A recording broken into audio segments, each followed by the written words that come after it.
I've been thinking lately about the people I meet, the car wash on the corner and the hole in the street, the way my ankles hurt with shoes on my feet, and I'm wondering if I'm gonna see tomorrow. Father, forgive us for what we must do. You forgive us, we'll forgive you. We'll forgive each other till we both turn blue. Then we'll whistle and go fishing in heaven.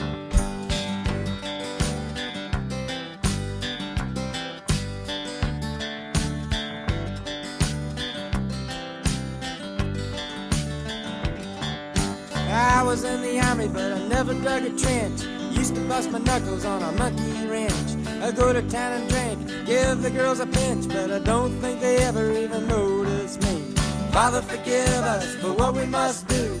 You forgive us, we'll forgive you. We'll forgive each other till we both turn blue. Then we'll whistle and go fish in heaven. Fish and whistle and fish. Eat everything that they put on your dish. And when we get through, we'll make a big wish that we never have to do this again.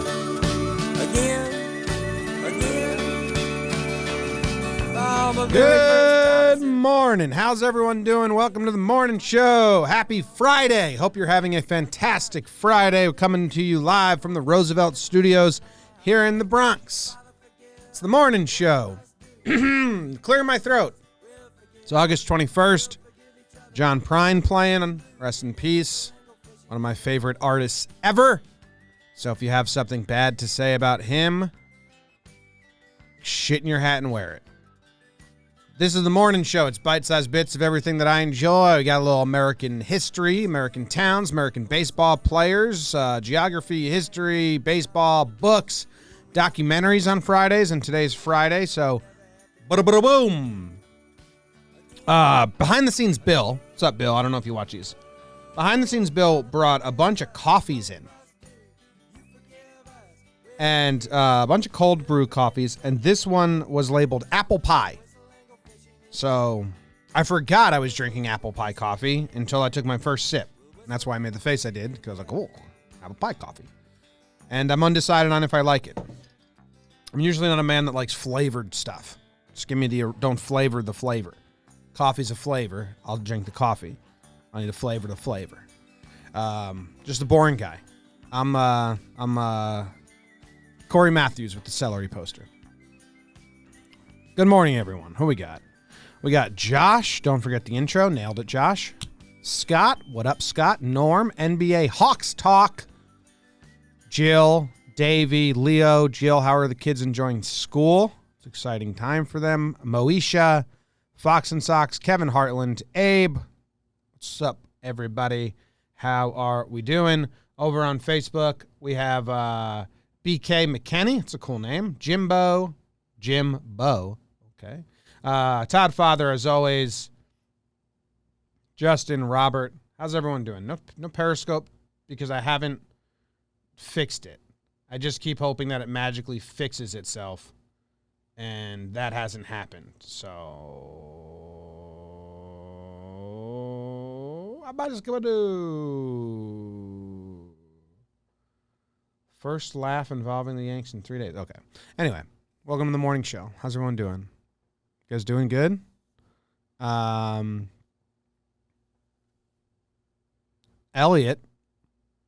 Elliot Keel in the chat says, I've never seen this show. I'm probably the only one to have only seen Wake and Jake. Well, thanks for stopping by, Elliot. If this is a little different than Wake and Jake. This show is weird. It's just rabbit hole after rabbit hole after rabbit hole, starting with the first rabbit hole, Sea Breeze, New Jersey. It's 83 degrees. It's partly cloudy in Sea Breeze. I didn't set up. I was running so late today. Left my apartment at 8:35. Takes 15 minutes to get from Manhattan to the Bronx. And then I got to park, and I ran up here. Luckily, I set this whole show up yesterday. I got ahead of it. But I don't have the soundboard set up, so I'm going to try and set that up as we go. Sea Breeze, New Jersey is a ghost town.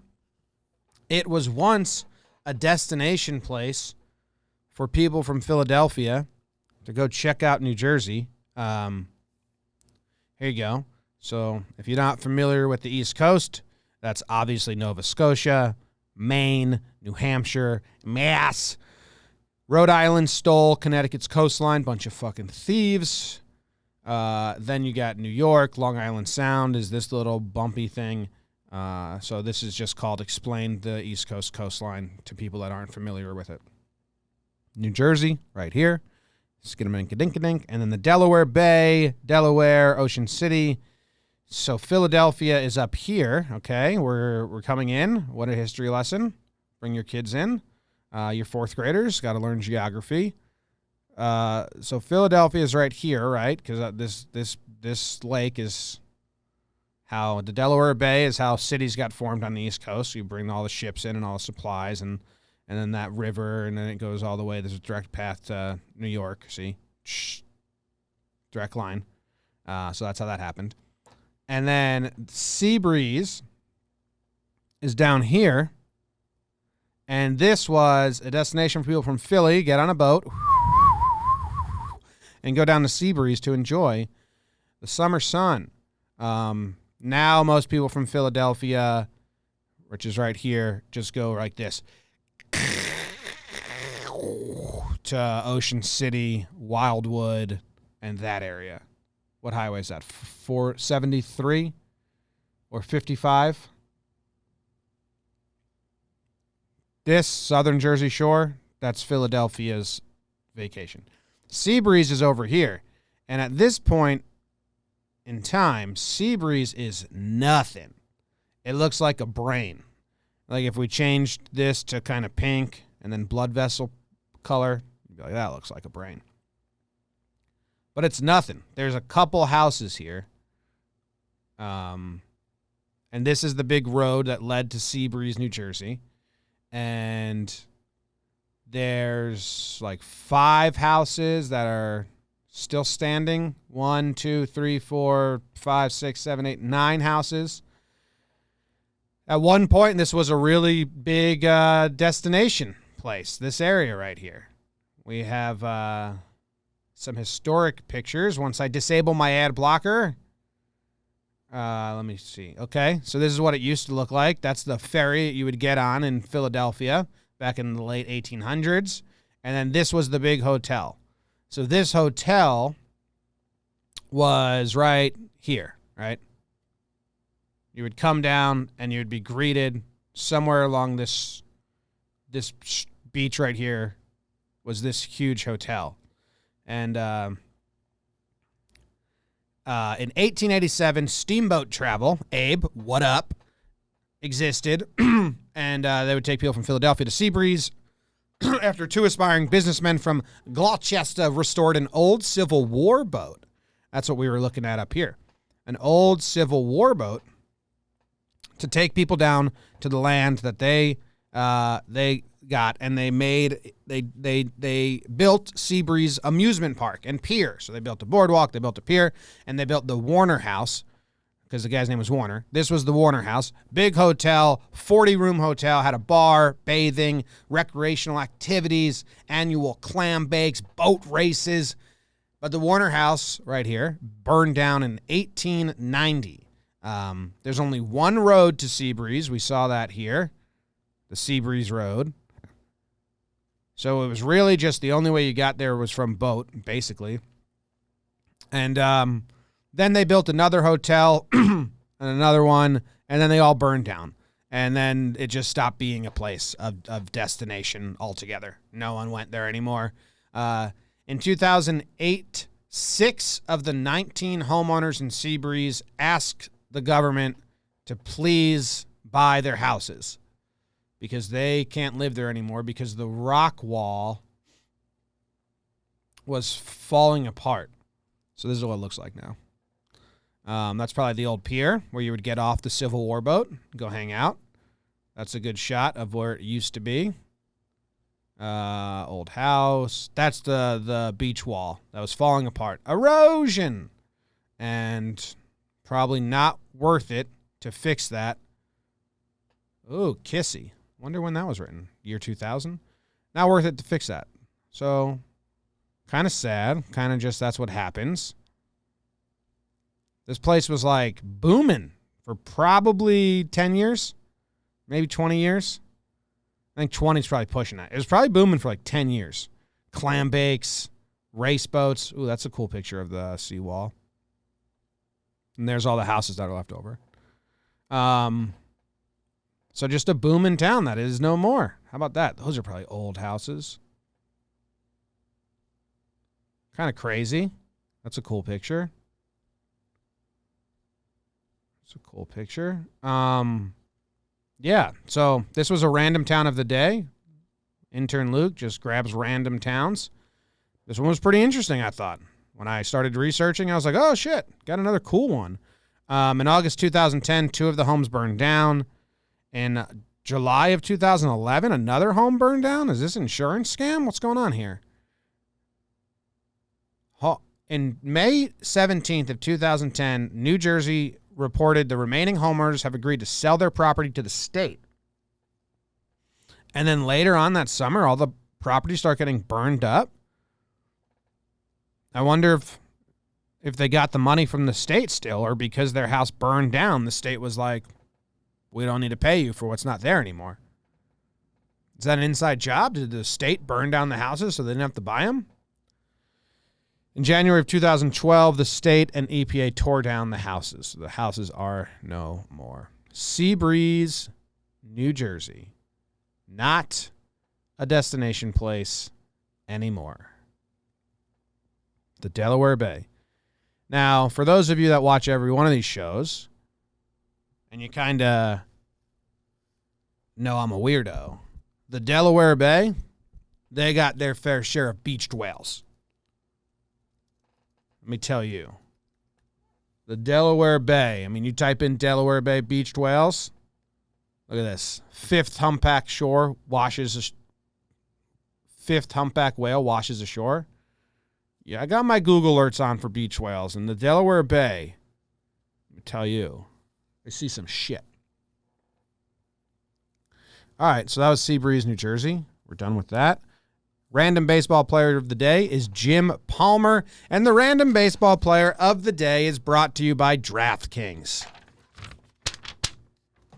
Hey, it's John Boy here, telling you there are 100 million reasons why you should listen up. DraftKings, the leader in one-day fantasy sports, is celebrating the return of sports by giving away up to $100 million in prizes to all of their customers, including one lucky winner who will take home $1 million cash prize.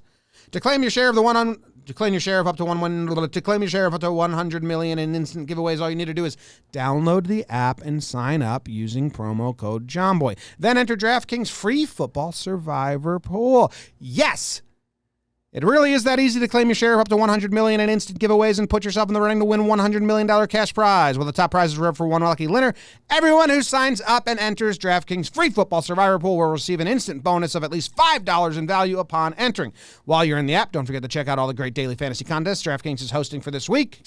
They got basketball and golf and a bunch of other shit. Hockey, maybe. Probably.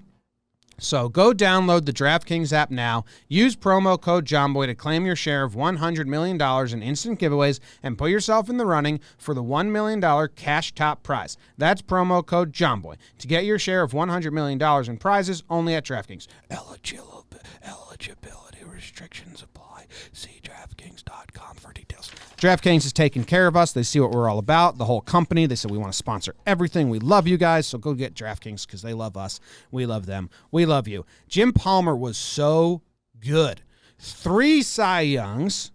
That's 2 fingers that I put up, 2 chubby little fingers. 3. I can't do 3 like that. 3 Cy Youngs, 6 All-Star appearances, 3 World Series, 2 ERA titles, and Hall of Famer, and beautiful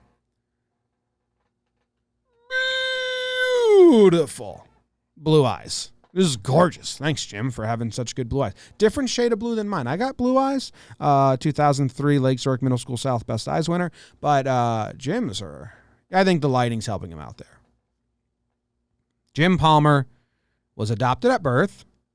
I mean, I read his bio, and this I thought was interesting. He's adopted at birth. They lived in New York City. The husband and wife that adopted him, the father passed away. So his mom moved to Beverly Hills. She remarried a character actor named Max Palmer, who was on TV. That's where he gets the last name Palmer from. It's kind of interesting. He went through a couple last names. He was 19 when he made his debut for the Orioles, and he was mainly used as an emergency starter and mop-up reliever.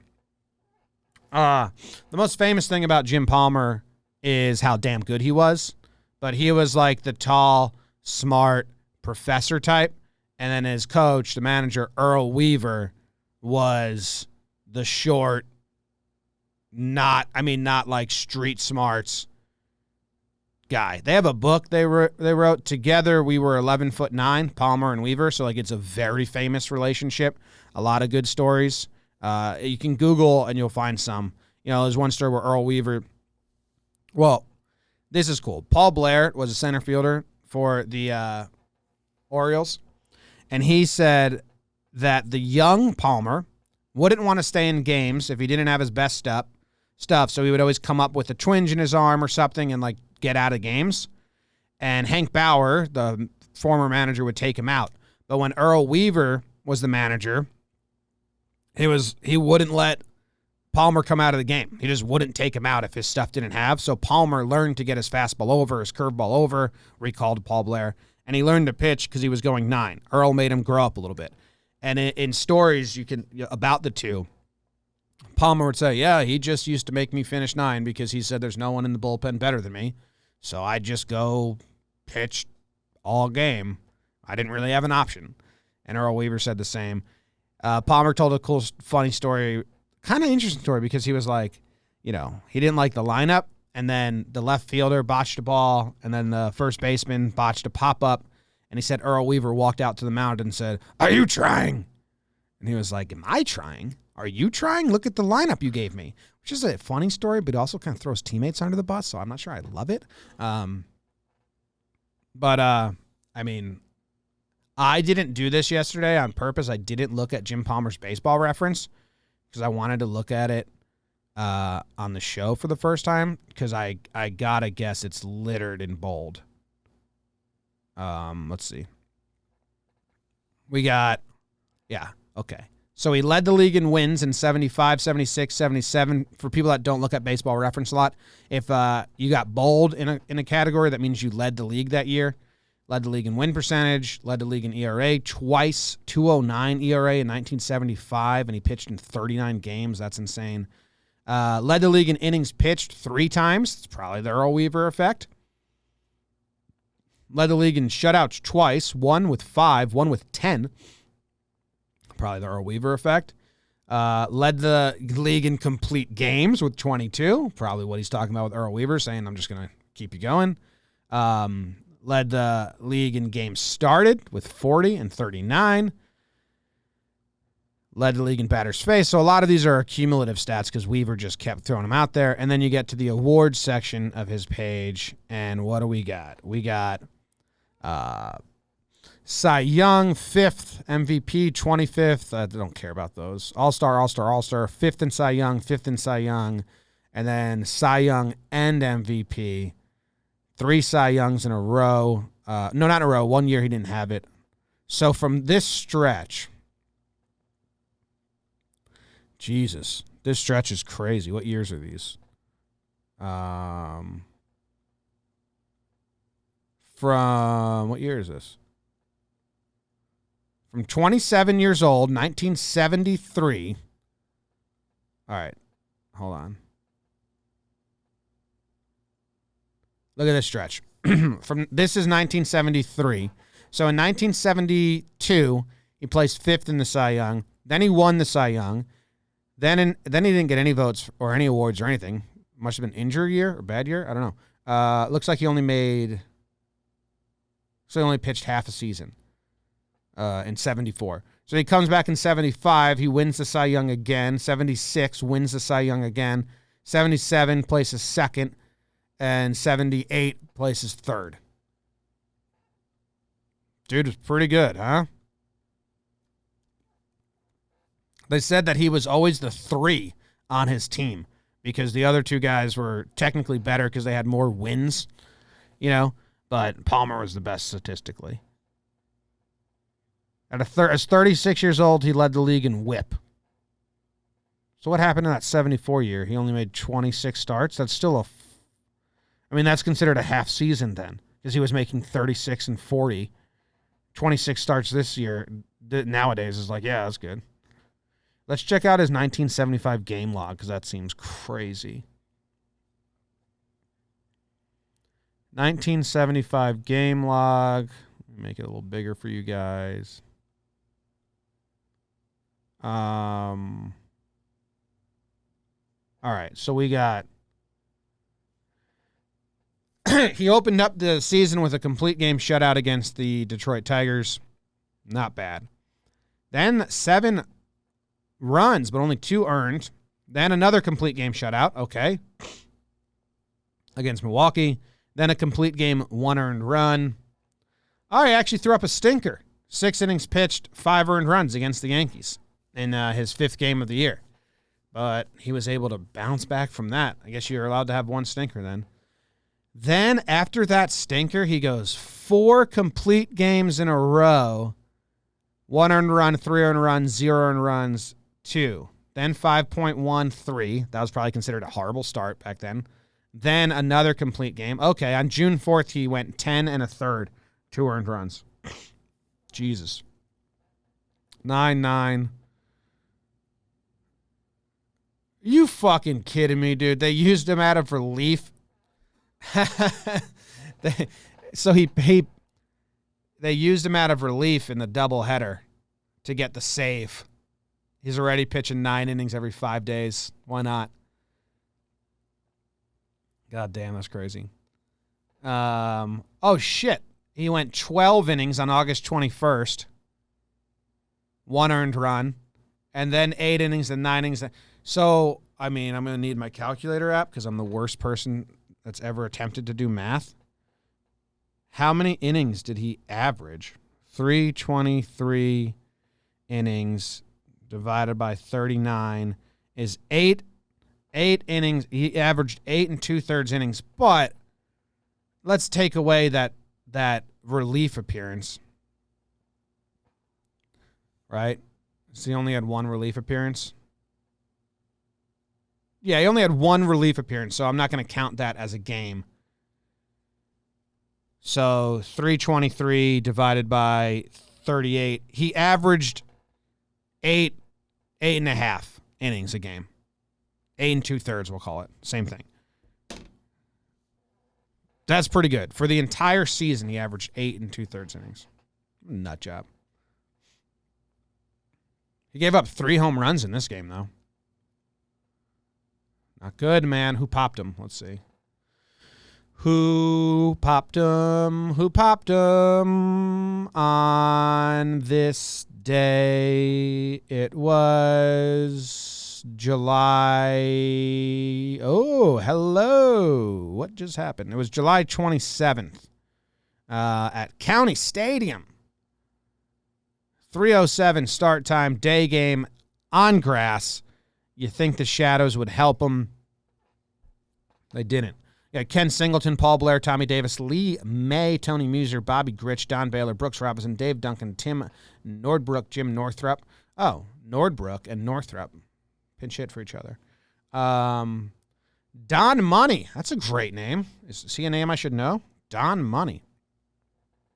Darryl Porter, George Scott, Hank Aaron, Mike Began, Bill Sharp, Sixto Lescano, Robin Yount, Don Money, nickname Brooks, Donald Wayne Money. Yeah, he's a pretty good player. MVP votes, some All-Stars, Don Money. It's a good name. All right, so who hit home runs off of him? Darryl Porter hit a home run. Gorman Thomas hit a home run. And Mike Hegan. All right, I'm running late. I could spend, this is what happened. This is the problem with Baseball Reference when you run into a dude like Jim Palmer who's just got good numbers all across the board, is you could spend all day on it. I could spend all day on his Baseball Reference just looking at his numbers. Like, obviously, I want to find out how he did against Hall of Famers. But we got to keep this moving. We're already at 9:31. Wake and Jake coming up. So, Jim Palmer, And that's all I have to say about that. And we'll push Wake and Jake because it's a special edition of Wake and Jake anyway. Because I want to talk about momentum generation. This is going to eat up some time. And also today we have Wake and Jake coming up. Talking Baseball's coming up. Trev is filling in for Jake on the Whip Around recap show. John Boy and Jake TV didn't come out today. We didn't have time. Talking Giants had an interview with Clem from Barstool, so that's awesome. I'm excited to listen to that. Clem's a nice guy, and I like him.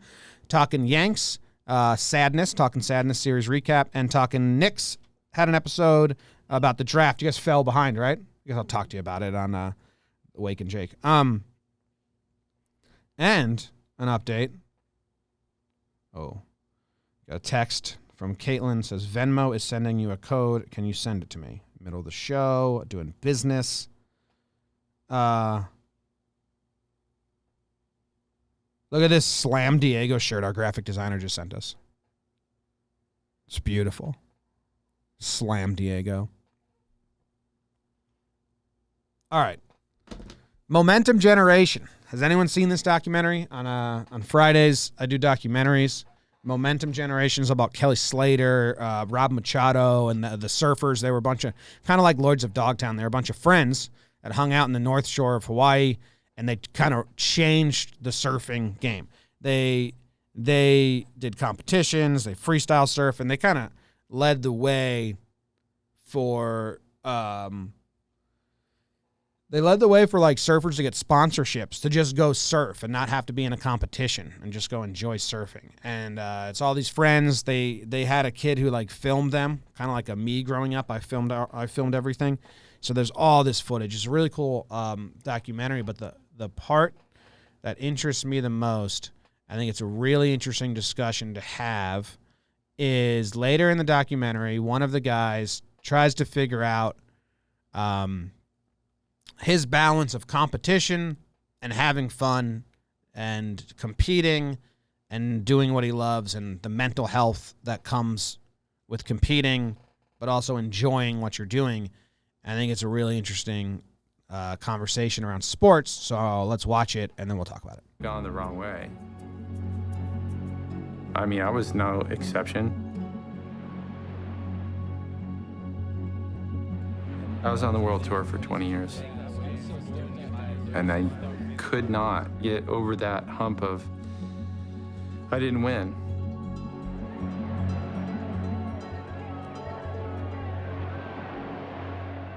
Taylor took himself so serious. When he would not win world titles, just to watch how it was eating away at the guy, I couldn't be around him because I'm so opposite of Taylor. And then one day, he finally just let it go. I'm never gonna win a world title. I'm done. And then he can actually live.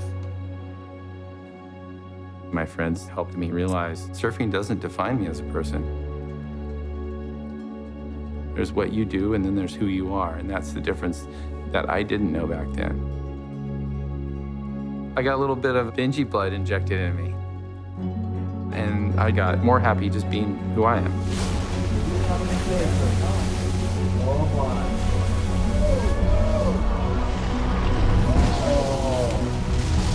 It's an emotional roller coaster, this career. You lose more than you win. But it's all about the state of mind you're in. Because I've seen guys win contests and not enjoy it, and I've seen guys get third and we're ecstatic. So who won? To me, it's the one having the most fun. So that's the kind of the quote there. I've seen guys win contests and not enjoy it, and I've seen guys come in third and be ecstatic. You grow up, if you play sports, and that's kind of like a loser mentality. Like you ain't first, you're last. And in baseball, we kind of idolize these dudes like CeCe Sabathia and Garrett Cole. That's win at all costs. And even when they have a good outing, they're still not satisfied with themselves, and they're mad at themselves. But I guess it does come to a point where it's like, surfing may be a different thing than a team sport, where it's like not having fun. Like Hideki Kuroda said, pitching's my job. I don't enjoy baseball. Like when it gets to that point, like I think it's a really weird balance that you have to try and figure out. And The cool thing about surfing is that dude can take himself out of contests and go make his money being just a sponsored surfer and just go on display. You know, you can't really make the big bucks just going on a barnstorming is what they used to do. But I don't know. I find as I grow up, my intensity surely lacks, and I'm not competing for anything at all, ever. I'd much rather enjoy the process than stress myself out. Weird thought process. That dude said, you know, I think that was an interesting thing. Swisher having fun playing baseball. Yeah, but a lot of times we get mad at players who smile when they lose. You know, we think it's terrible. But to hear an athlete say that and like the mental health side of things, I think it's an interesting balance that I don't know where it falls, because I love the intensity Cole brings and how he's never satisfied. And we idolize that in a way, but maybe we shouldn't be because it's like terrible on his mental health. Like, dude, you just went 7 innings, 2 earned runs, and pitched fantastic. Like, smile a little. But then we love it because he wants more. If you're not the best, nothing matters. So, I mean, that's definitely like the Yankees mentality. So I think it's really interesting balance that you got to figure it out. That I don't know. I had this conversation with my family about grades growing up. I saw friends stress out to get straight A's, and I never believed in grades. Like, I never thought your GPA would matter. I basically, when I was 13, I said school is pass fail, and unless you want to be a doctor or a lawyer, your GPA doesn't mean shit. So that's how if I got a B, I was like, cool. If I got an A, I was like, I worked too hard. I didn't need to put that much energy into that or stress myself out. I was almost like, who needs A's? That's just a stress builder. Yeah, everyone's wired different. I do think GPA doesn't matter still as a 30-year-old, unless you want to be a doctor or a lawyer or go to an Ivy League school. Those are like the 3 exceptions. Other than that, you're all good. Just pass. But yeah, you would see people stress out to get an A+, and then be relieved when they got it. And then you'd see another kid just kind of like get a B+ and be like, cool, that wasn't that hard. And it's like, I'd much rather be that person than the other person. So I don't know if that pertains to the sports world, but that's how I viewed school. And scholarships are fucking... I had a scholarship for one school, still the most expensive student loans I'm ever paying. So scholarships can be very good. They can also be the biggest rope-a-dope, bait-and-switch scam you will ever face in your life. I went to one semester of a school because they gave me a huge scholarship. Still the most money I'm paying off 15 years later, 10 years later, or whatever. So be weary of scholarships, and, you know, if it's a full ride, take it. If they're just taking some money off, make sure you check what the other percentages is, because shit's a scam. College is the biggest scam. You get yourself in debt, and they don't offer you a job at the end. It used to be you get a job. Anyway, that's the morning show. That's the morning show. I've been thinking lately about the John people I Prine, meet. Wake and Jake How I coming saw up the next. corner and the whole Take you through damn the street. sports. The way my ankles hurt with Goodbye. the shoes on my Love feet. you guys. Wondering if I'm gonna see tomorrow. See ya. Father, forgive Have a great us weekend. for what we must do. You forgive Have a us, fantastic we'll weekend, forgive everyone. you. We'll forgive each other Love ya. till we both See you later. turn blue. Then we'll whistle and go fishing in heaven.